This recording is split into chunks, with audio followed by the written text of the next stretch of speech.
9 सितंबर की रात को इसराइल ने कतर के ऊपर अटैक किया और कतर के ऊपर अटैक करने के बाद ये कहा कि हमने हमास के ऊपर बेसिकली हमास की क़यादत के ऊपर अटैक किया। हमले के वक्त खलीलुल हय्या, खालिद मशअल और दीगर मरकजी रहनुमा अमेरिका की जानिब से पेश की गई जो जंग बंदी की तजवीज़ थी उसके ऊपर गौर करने के लिए एक मीटिंग कर रहे थे। हमले के वक्त हमास की जो क़यादत कतर के अंदर मौजूद थी उसके अंदर खालिद मशअल, खलीलुल हय्या, मूसा मरजूक और मोहम्मद इस्माइल दरवेश शामिल थे।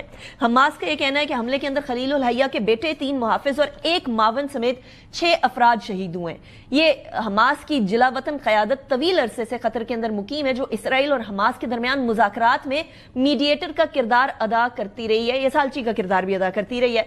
कतर अमेरिका का एक अहम इत्तेहादी भी है, एज आई ऑलरेडी सेड, और वो 2 बरस से हमास और इसराइल के दरमियान बतौर सालिस काम कर रहा है, बतौर मीडिएटर काम कर रहा है। हौसियों के वजीर आजम और अल कस्साम ब्रिगेड के तर्जुमान अबू उबैदा को निशाना बनाने के बाद इस्राइली आर्मी चीफ ने बैरून मुल्क मौजूद हमास की तमाम क़यादत को निशाना बनाने के हवाले से धमकियां दे दी हुई हैं। और इसी हवाले से अब इसी की जो आगे कड़ी है वो ये है कि इजिप्ट भी ये कह रहा है कि हमें इंटेलिजेंस सोर्सेज से पता चला है कि इसराइल हमारी सरजमीन पर यानी इजिप्ट की सरजमीन पर भी हमास की क़यादत को निशाना बनाने की तरफ चल रहे हैं। अब यहां एक और बात जो हम पाकिस्तानियों को समझनी है वो ये है कि किसी भी तरीके से चाहे कितनी ही ताकतवर किराए की फौज लाकर रख ली जाए, दिफा करने के टाइम पर सिर्फ अपने ही दिफा करने वाले काम आते हैं।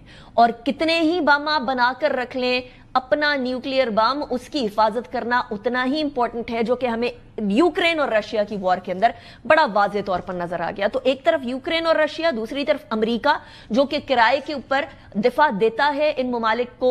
दोनों ही तरफ अपनी फौज ना होने की या अपना दिफा ना करने के लिए, न्यूक्लियर बॉम्ब ना होने की वजह से सारी सिचुएशन हमारे सामने है। अब इसी बारे में बात करेंगे।